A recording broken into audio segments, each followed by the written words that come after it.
Ya llevamos 4 sesiones hablando de la melancolía solo desde lo maravilloso. Y el problema de quedarnos solo con esta visión es que no es real. O, como mínimo, no es acorde con lo que la gran mayoría de las personas piensan que es la melancolía. Entonces, esta semana me propuse, para bajar un poco de esa torre de marfil y acercarnos un poco más a la realidad, pensar y entender nuevamente la melancolía desde la visión de enfermedad. De una enfermedad que puede traer consecuencias catastróficas para la persona, ya sea a través del suicidio o a través de perderse tanto en el delirio del autorreproche melancólico que la persona más nunca se pueda recuperar a sí misma. Y para hablar de esto, me voy a tomar la libertad, en una suerte de ejercicio académico, de tomar la palabra melancolía y depresión y a veces la palabra tristeza como sinónimos.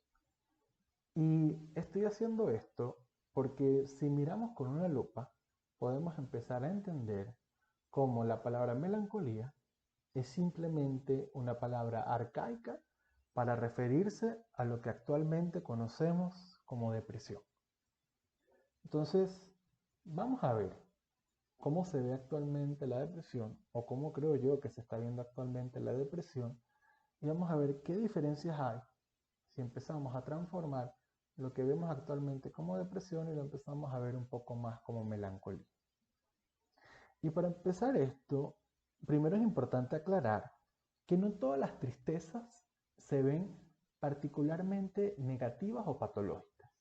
Es decir, cuando una persona está triste porque tiene un duelo muy fuerte, perdió un familiar, perdió una persona muy cercana, hay un periodo en el que la persona está absolutamente triste. Y eso nos parece absolutamente normal y no nos parece que no tenga ningún tipo de problema porque simplemente podemos explicarlo a través de lo que se perdió. En cambio, cuando una persona empieza a sufrir una suerte de episodio depresivo o empieza a sentirse bastante melancólico, como no podemos explicarlo, empezamos a asumir que de fondo hay un problema y hay una enfermedad. Este tipo lo que está es loco, no está colaborando y no está poniendo de su parte para estar bien como parecemos estar todos los demás en el mundo. Y ese es el tema, ¿no? Con respecto a la depresión. Que es que cuando alguien da a entender o uno se entera que alguien está pasando por un episodio depresivo o está bastante deprimido, la primera pregunta que viene a la cabeza es, ¿pero qué pasó? ¿O qué le pasó? Que es como si hay algún duelo que podría explicar qué es lo que está pasando en este momento. O lo que para mí está de fondo de esa pregunta es como si de una manera u otra todo el tiempo todo se tendría que mantener igual y todo estuviera completo todo el tiempo. Y como todo debería mantenerse igual y todo debería estar completo durante todo el tiempo, en el momento en el que alguien parece reflejar de que no todo se tiene que mantener igual o, no, o pretende que no todo se mantenga igual y que está incompleto, eso nos genera mucho ruido. Y como una de las maneras que tenemos de bordear eso con respecto a esta mirada a la depresión es aislándola de la persona. Entonces ya la melancolía o la depresión deja de ser una cosa intrínseca a la persona o intrínseca a la humanidad, como hemos estado viendo en sesiones anteriores, y pasa a ser simplemente un elemento aislado que tiene la persona y que simplemente llegó ahí para fastidiarla.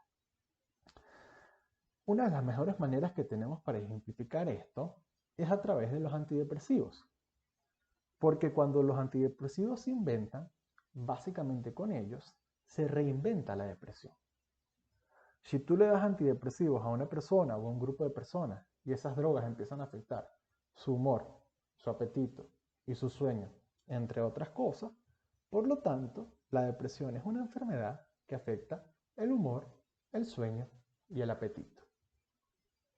Como si simplemente fuera una cosa aislada que no es parte de él. Y que por lo tanto los tratamientos para arreglarla, no para mejorar a la persona, sino para arreglarla, consisten en darle a la persona toda una serie de drogas y toda una serie de tratamientos extremadamente cortos que permiten en lo antes posible que la persona retorne a su vida normal o, mejor dicho, que la persona retorne a cumplir las expectativas sociales y económicas, así como las tenemos que cumplir todos. Entonces, de fondo, realmente no queremos ayudar a la persona que está depresiva. Solo queremos que vuelva como todos nosotros a cumplir con las expectativas que tenemos todos. Y a que sigamos jugando el juego, el como si todo estuviera completo ya y nada tiene que cambiar. Y esa es una de las razones principales por las que yo creo que se puede dar a entender que la depresión está de moda. Porque no tiene mucho sentido esa frase. Porque a pesar de que todo el mundo se la pasa diciendo que la depresión es una cosa espantosa, que es una cosa horrible, que es algo con lo que no se puede jugar, que es terrible, que es lo peor que le puede pasar a una persona, que ojo, estoy totalmente de acuerdo con la gran mayoría de eso, igual, si esta cosa es tan horrible, ¿por qué parece que todo el mundo quisiera entrar como en esa suerte de estado de ánimo depresivo? Y yo creo que, porque más que una moda, esto responde a una necesidad, principalmente a una necesidad egoísta, a una necesidad individual y subjetiva, en la cual simplemente la persona ya no puede seguir poniendo su vida o su éxito solo en la eficacia, solo en los logros y solo en la producción como último objetivo de la vida. Como si el tener que ser esclavo constante de la inmediatez y de la rapidez deja de ser satisfactorio para la persona. Y por eso es que en la medida en la cual dejamos de ser eficaces o productivos o lograr cosas e ir hacia adelante, por eso es que parece que la depresión es un fracaso. Porque es como si, no es como si, es verdaderamente haber fracasado en algo. Y lo interesante de esto, o lo llamativo de esto, es que parece como si la depresión es melancolía, pero sin sus encantos. Como si esta necesidad constante de tener que estar psicologizando todo termina siendo que se entienda la depresión como algo que se tiene que superar, o que se tiene que actuar, o que se tiene que manejar, en vez de algo con lo que se tiene que trascender. Porque verdaderamente para desarrollarse hay que perder algo.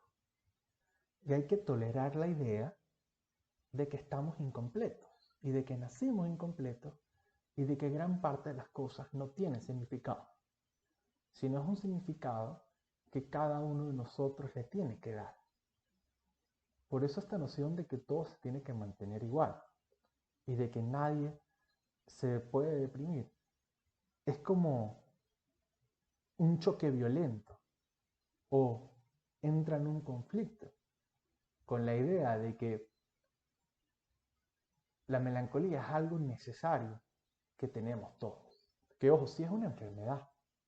Y por un momento yo me planteé esta idea de que quizás yo simplemente al empezar a hablar de melancolía estaba dando como una visión romantizada de lo que era un episodio depresivo, pero el negarme al ver esto solo como una enfermedad aislada es lo único que nos va a permitir ver todas las posibilidades que hay de fondo. Porque no tiene ningún tipo de sentido que estemos constantemente bombardeados de artistas, poetas, escritores, músicos y gente que ha tenido ideas maravillosas en general y que ellos mismos se describan a sí mismos como melancólicos o estén marcados por la tristeza y decirles a esas personas que no, lo que tú has logrado lo has logrado a pesar de que eres un deprimido, a pesar de que tienes una enfermedad que no forma parte de ti, que te está saboteando. cuando al contrario, probablemente todo lo que esas personas han creado parte de que la tristeza, la melancolía y la depresión fueron parte vital de ese proceso.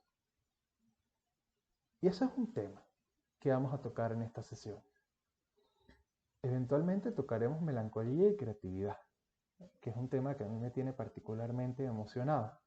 Pero por eso quería dedicarme un momento a hablar de la posibilidad de entender la melancolía como enfermedad y la dificultad de entender de que no todas las cosas vienen con un significado y que para poder darle o empezar a darle significado a esas cosas, primero tenemos que reconocer que estamos incompletos. Y sí, eh, puede ser difícil de entender, o más que difícil de entender, es como que ¿por qué hace falta una enfermedad tan catastrófica para darnos cuenta de que no servimos para nada? O, mejor dicho, para darnos cuenta de que en realidad lo que estamos perdiendo no es algo como en un duelo, sino la melancolía nace porque lo que se pierde es el deseo por algo. Esas expectativas sociales y económicas en un momento lo parecían todo. Quizás cuando estábamos más pequeños, todas las cosas parecían estar completas y parecían darse por sentado. De que si teníamos esta cosa, o si logramos esto, o si nos graduábamos, o si teníamos este trabajo, o si nos comprábamos esto, ahí seríamos felices. Pero el problema no está, o la melancolía no nace de pensar que esas cosas ya no nos van a, que esas cosas no nos hacen felices, sino es el empezar a reconocer que en algún momento ya no nos van a hacer felices. De una manera u otra es como migrar. O esta es una idea que plantea Zizek, que fue uno de los autores que revisé para la sesión de hoy, incluyendo Duelo y Melancolía de Freud, entre otros que pueden revisar en la descripción. Pero con esta idea de migrar, es como si la tristeza no viene, o no solo viene, de que cuando te vas de tu país, extrañas a tu país, sino que la tristeza melancólica viene de que cuando estás afuera, sabes que en algún momento lo vas a dejar de extrañar. Y perder la posibilidad de extrañar algo es aún más devastador que extrañarlo.